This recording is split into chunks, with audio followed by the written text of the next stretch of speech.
Dhamma Talks by Mogok Sayadaw, the 27th of May 1961. Fulfilling one's duty. Someone is wasting the chance of path and fruit, magga and phala, if he can't catch up to the point of truth, sakha. The person who is listening to the teaching but not following to the end is also not getting the path knowledge. To support these 2 points, Sayadaw told the stories of Ven, Sariputta and Dhananjani Brahman, and layman Pesa of the Buddha Kassapa's time. Sariputta taught the Brahman the Samatha Dhamma and he was reborn in the Brahma world. But he had the potentiality for enlightenment. Later Sariputta went there again and taught him Vipassana Dhamma. Pesa's story had been mentioned before. Even someone has the paramis, these 2 points are important. Teacher and student, if each person is lacking one of these points, will lose the chance for realization. A person can be checked with the following 5 points whether he has the paramis or not. These are: 1. Encounter with the Buddha's sasana. 2. Meeting with those who can teach the Sakha Dhamma, that is the Buddha or the disciples of the Buddha. 3. Able to listen and understand the Sakha Dhamma. 4. Can practice in accordance with the Dhamma. Here Sayadaw was emphasized the discerning of impermanence. 5. Repay the gratitude to the teacher with the successful practice. If you complete with 1, 2 and 3 points and have the paramis. If you can complete 4 and 5 with the practice and fulfill the goal. The Sutta discourses were the Kanda records. Entering the path has to look at the Kanda. Giving the Dhammapada story of 2 monks. One was a scholar and the other was a yogi. The scholar couldn't answer the practical questions put by the Buddha. But the yogi could answer them. We can perform the sasana duty with learning, parayati, and practical knowledges, patipati. The real learning knowledge comes from the practical knowledges of the Kanda. Don't know the Kanda directly and only from the books can be bitten by Tanha, Mana and Ditthi. One can realize path and fruit if knowledge, Nana, is in accordance with the reality. One thing you have to remember is, if kilesas come in and it takes longer.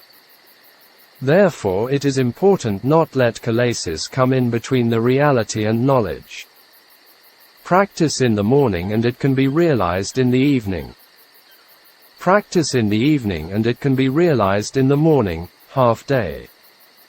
A wanderer asked then, Sariputta, what is the most difficult thing in loka, the world? Then, Sariputta's answers were, free from businesses, activities, for the practice, live in seclusion for the practice, and seeing anicca. Not included the paramis in these 3 points. One will realize the Dhamma if practice with these 3 points. You will get it, discerning anicca, if you succeed with the no. 3. The Buddha and Sayadaw mentioned the importance of anicca in practice in their suttas and talks. Sayadaw continued to talk on the hindrances from the Sangharava Sutta, Anguttara Nikaya. The reason of having impermanence, conditioned Dhamma, and can't discern it is covering by hindrances. Then, how to solve it? For example, lobha arises and it will cover up impermanence. First, you have to contemplate the impermanence of lobha mind. After that continue the contemplation whatever the Kanda shows you. Because of these hindrances that can't realize path and fruit. Dhamma Talks by Mogok Sayadaw, the 30th of May 1960. Impermanent and Taintless. A person with the contemplation of impermanence and knowing of impermanence is becoming taintless. With this, affection to the Kanda of taint of sensuality, kamasava, not arises. Thinking of it as it's me, the taint of wrong view, ditthi asava, also not arises. Not knowing, the taint of ignorance, avijjasava, also not arises. Someone is doing the task of contemplating impermanence, and knowing of impermanence becomes taintless. Become taintless means seeing the impermanence of one's own khandha and others' khandhas. Discerning of dukkha and anatta are in the same way. Why is that? Because it only becomes anicca and magga, etc. In the process, and asavas can't come in between him. Sayadaw explained as it was impossible by prayer and rely on outside power with the simile of the hen and her eggs. If you not contemplate, and then like the baby chicks die in the darkness of inside the eggs. It was like living in the darkness and dying in the darkness. Someone is discerning the beginning of the impermanence and continues the contemplation, asava will come to an end. It's like the hen, and you must do the three jobs of anicca, dukkha, and anatta. Seeing impermanence is fulfilling the task of anicca, dukkha and anatta. The Buddha also taught anicca-vata sankhara, conditioned phenomena are truly impermanent. Maybe you'll complain as you're still with the seeing of impermanence.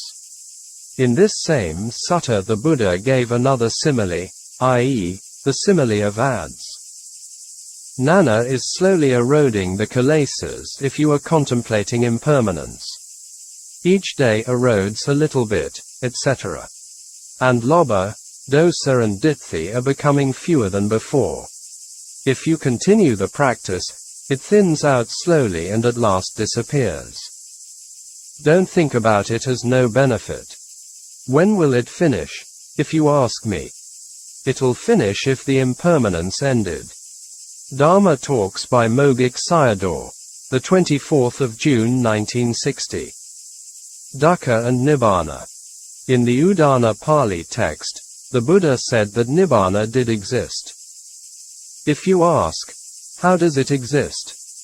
It does not exist for everyone. King Milinda asked then, Nagasena, what kinds of people have Nibbāna? Realize. Someone is developing the practice and knowing what should be known will get it. If you thoroughly penetrate Dukkha will get it. You must remember this one. This point is very important. No one realizes Nibbāna by prayers and outside power without practice.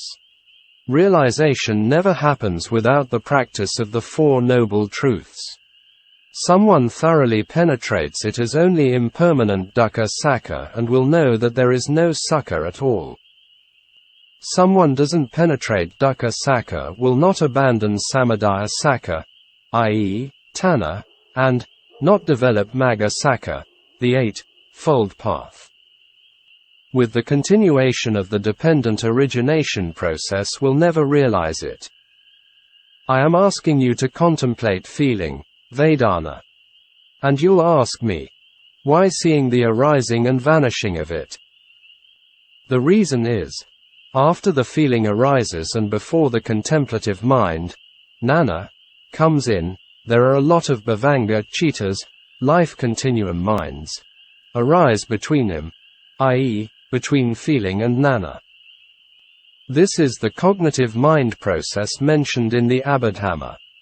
At the time Nana comes in and seeing that the arising feeling is not there anymore. It is arising and vanishing and you only see that. And you'll ask, isn't contemplate the non-existence? Non-existence is the concept of not really exist. If you contemplate the not existing, and it'll become contemplate the concept. In the text it also mentioned that Vipassana had to contemplate the present moment. Mind dharmas, nama dharma, are arising and vanishing in the rate of 100,000 billions times within a wink of an eye. Therefore it's sure that you'll find it not there anymore. When you come in for the contemplation, the arising feeling has appeared for some time already. Therefore vipassana means contemplate the not existing. There are two kinds of not existing. Totally not existing and from existence to non-existence. Totally not existing is concept. From existence to non-existence is not concept. Sayadaw gave an example of an elephant. An elephant came to the compound of a house, roundabout at midnight. It slept there and left some droppings and went away in the very early morning. People of the house waking up in the morning saw the elephant's footprints and the droppings. But at that time the elephant was not there anymore. Although the people knew that the elephant was sleeping here last night. You should know anicca in this way. Feeling exists as the paramatta dharma. Not existing is anicca, disbanding, which the contemplative mind sees it not there.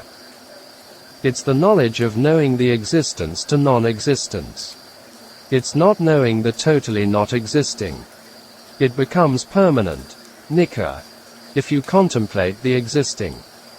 It becomes concept, panati, if you contemplate the non-existence.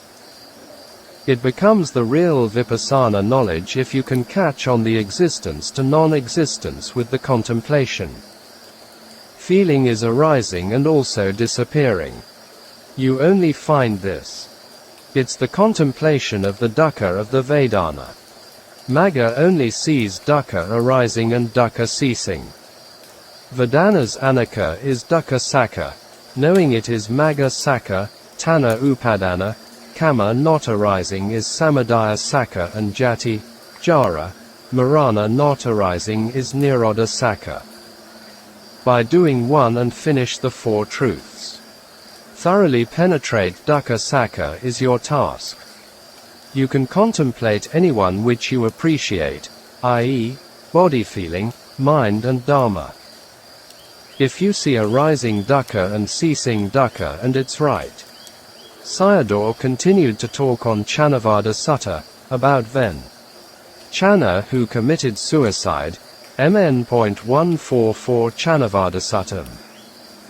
Someone succeeded with the practice of seeing impermanence, and at the time of death could change the rebirth sign. Here then, Channa became an arahant before passed away. It was becoming a habitual kama asanaka kama for him that with the practice he could change the rebirth sign. Dhamma Talks by Mogok Sayadaw, the 1st of July 1960. How to think. Worldlings have two kinds of thinking. With thinking that sorrow, lamentation, pain and grief arise. There is also with thinking sorrow, lamentation, pain and grief not arise or can extinguish them. At what time sorrow and grief arise? We are thinking about this and that when we are staying alone. At the times of sleep and waking up, we are thinking about family and business matters. It's like looking for one's own dukkha. Many human beings are like this.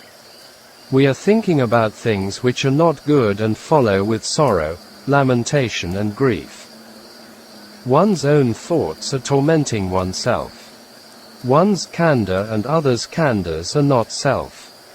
Not self becomes self and you can't sleep. Also you are thinking on suffering, dukkha, as happiness, sukha. You are thinking about the impossible so that pain and grief arise. Here we can see the super stupidity of human beings with their super tanha. The Buddha taught us how to think, from the Samyutta Nikaya. All thoughts come from wrong views, ditthi. For example, if I am old it's quite difficult for me. This is thinking with ditthi. You're going to the apaya, woeful plane, from the sleeping bed. With thinking and not self becomes self is thought of wrong view. In the Samyutta, the Buddha taught us to think for Nibbāna and not to think for apayas, painful births. Start with thinking, where do aging and death, jara, marana, come from? Where do these two dukkhas come from? Then, it becomes right view, samadhi. The aging and death are dukkha sakka and thinking is becoming magga sakka. It comes with right thought. This is thinking what is existing and not with what is not existing. Aging and death arise by birth, jati. Here jati becomes samadaya sakka, the cause of dukkha. Again, where is birth coming from? Birth is dukkha sakka and thinking is magga sakka. And then if you ask, is thinking a practice? My answer is, if kilesas not arise, it's a practice. Ditthi, tanha, upadana not arise. It becomes magga samma ditthi, path factors right view. Birth also ceases. And it's knowing nirodha sakka. In the future you must think in this way. With this DA process is sure to cut off. Because no kilesas come in. Why does it not include anicca, dukkha and anatta? You have to note it as the contemplation of the mind, cittanupassana. Where is kamma, dukkha sakka, coming from? Kamma is dukkha sakka and thinking is magga sakka. Ditthi, tanha samadaya not arise. It's killing ditthi and tanha. It's practicing to know sakka, developing the truths, bhavatabha. You should note it as practice with developing, bhavatabha. Here Sayadaw taught how to use the 12 links of DA process for thinking. We have to contemplate the whole series in the same way. This method is reflecting the DA process in the reverse order, patiloma, and getting the path factors. Where is tanha coming from?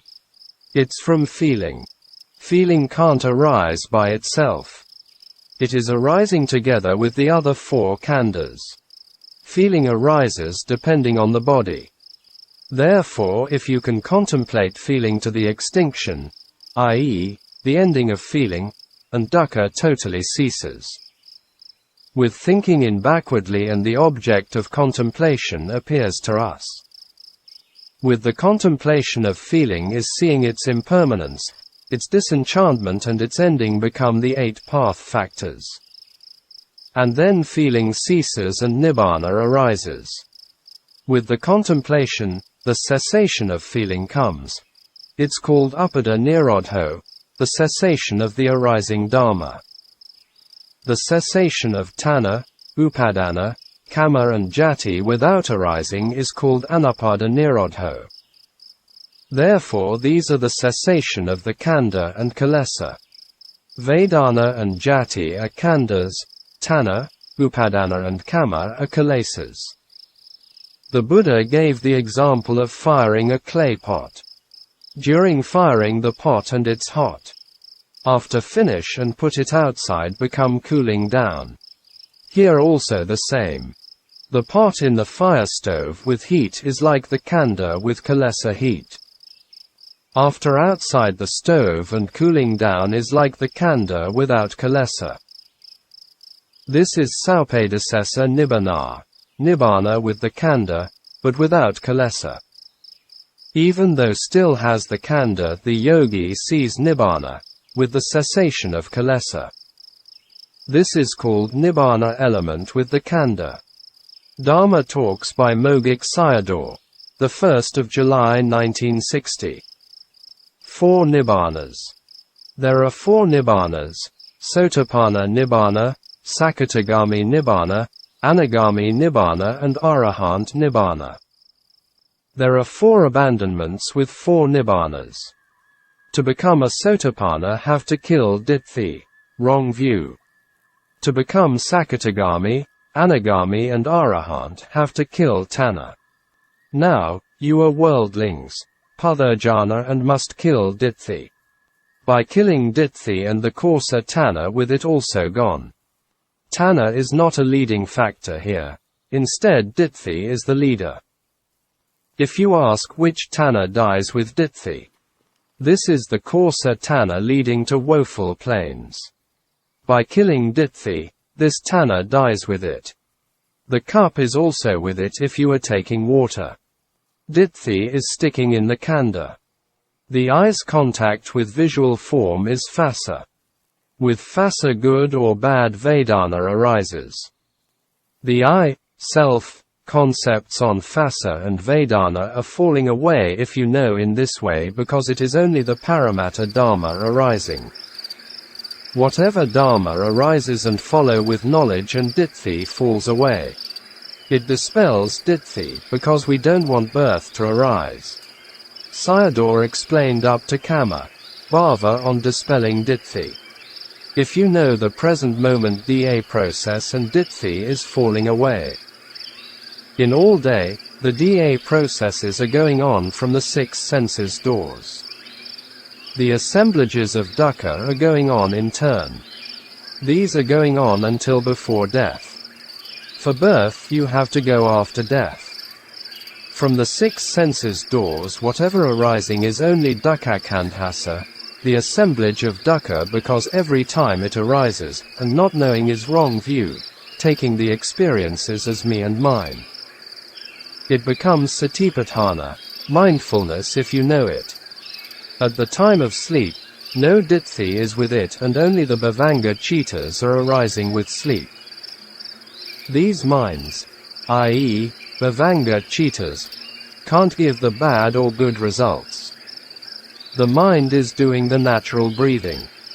Sayadaw said that each day the actions of the DA process are arising in uncountable numbers. Therefore the results are also uncountable. It's quite terrifying. Therefore, to understand the Buddha's teachings rightly and correctly, it needs to understand the DA. We shouldn't interpret the Buddha's teachings with our own views and philosophy. It was quite clear why the Buddha only taught dukkha and the end of dukkha. The Buddha's own enlightenment could not separate from it. The wholesome merits you have made are insignificant, if comparison with the ditthi kamas. These you are creating in the whole day from the 6 senses doors. Just think about your whole life, how much terrifying it's. Even wholesome actions, they are ditthi kama if doing them with identity views, sakkaya ditthi. Therefore the Buddha warned us that our frequent homes were the 4 apaya bhumis, woeful plains. DA processes are at rest is only in the sleeping time. In dispelling ditthi you have to know the arising Dhamma. If you know the arising Dhamma will also know the vanishing Dhamma. For example, looking at the lightning, after a bright light and it instantly disappears. Why? It's too fast. Ditthi falls off if you know the arising, and knowing the vanishing becomes vipassana.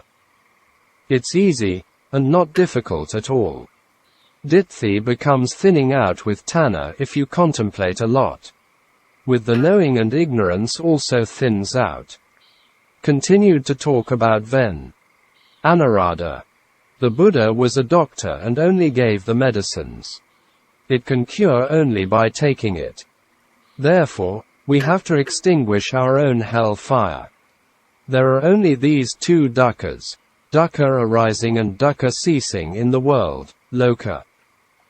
No person, no beings exist. Only the arising dukkha and the vanishing dukkha exist. After that comes Nibbāna, the permanent extinction of dukkha. A person not knows dukkha and only looking for dukkha. Not knowing the arising is looking for dukkha. Because of not knowing the truth, sakkha, and samsara is becoming very long. Only can penetrate dukkha sakkha and dukkha will cease. Dhamma Talks by Mogok Sayadaw, the 27th of November 1960. On Insight Knowledge. Here Sayadaw delivered an interesting talk on insight knowledges. Usually he didn't mention 10 or 16 knowledges as mentioned in the commentary on Abhidhamma. He only followed or talked about them which were mentioned in the suttas. Closing square bracket. Told the story of Ven. Susima, who came in and ordained for the purpose of stealing the teachings. Contemplation of impermanence is including samatha and vipassana, because it has the 5 path factors, i.e., 3 samadhi factors plus 2 wisdom factors. Insight knowledges come before and then followed after with the path knowledge. In the Buddha's teachings, samatha practices were not the main point. With insight realized Nibbāna. In the Patisambhida Magga, Bhavatabha, developing was referring to Lokiya Magga, mundane knowledge or insight knowledges. It's the 5 path factors. In the 5 path factors are not including the sila factors. Because the sila are not stable, coming in and out. Between the last insight knowledge, vipassana magga, and the path knowledge, lokuttara magga, even no bhavanga citta comes in. It's anantarapakayo, proximity condition. Up to gotrabhu nana, change of lineage, from a worldling to become an Aryan, are the 5 path factors because all of them are with the impermanence. It completed with the 8 path factors, 5 path factors plus 3 sila factors, only at the path knowledge because sila becomes stable at that time. All the insight knowledges are only changing the views step by step. But the process is only with the 5 path factors. There were only 2 stages of knowledge, i.e., insight knowledge and the path knowledge, what the Buddha taught then. Susima. In the Anattalakkhana Sutta, SN.22.59 Anattalakkhana Suttam, the discourse on the universal 3 characteristics, taught 3 stages of knowledge, i.e., discerning impermanence, its disenchantment and the ending of it. In reality the knowledge is not changing but the views are. All insight knowledges are with impermanences, but the views are as danger, fear, disenchantment, not wanting, etc. You just doing the practice and kilesas will become thin out, told the simile of the handle of an adze. You'll have the path knowledge if kilesas are gone. Changing of views are taking as changing knowledges. I am concerning that you may taking it as your knowledge not develops, because only just seeing impermanence. Kilesas become thinner means the development of knowledge. Whatever view is changing and your duty is contemplating the impermanence of the Sankhara Dhamma. After the knowledge becomes mature and it disappears in a blip and substitutes with the path knowledge. We just do the contemplation whatever the object is showing. For example, could Suramata, a drunkard layman, know the insight knowledges? Suppabada the leper was also in the same situation. The insight knowledges were related to Ven. Sariputta because he had the sharp knowledge, second after the Buddha, but later Buddhists had looked down on him. Nobody knows the process of the knowledges. Whatever object is showing only impermanence exists. Sayadaw compare Ven. Sariputta with Ven. Maha Moggallana, Ven. Sariputta took 2 weeks for full enlightenment and Ven.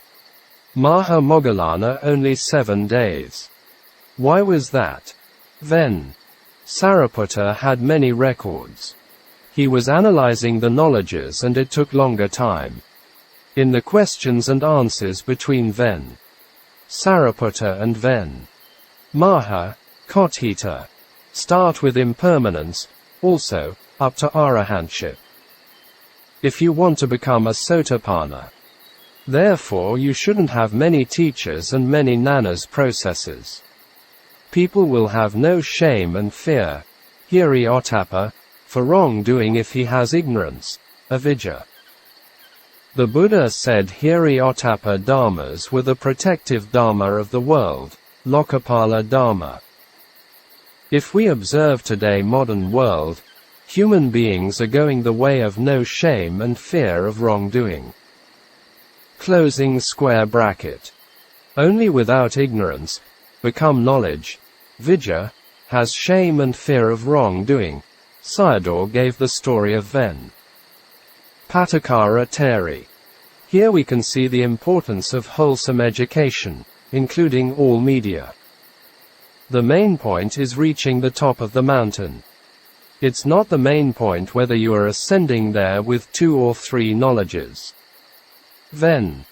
Sariputta said that he was the only one and should not follow him, in regarding with the 16 knowledges.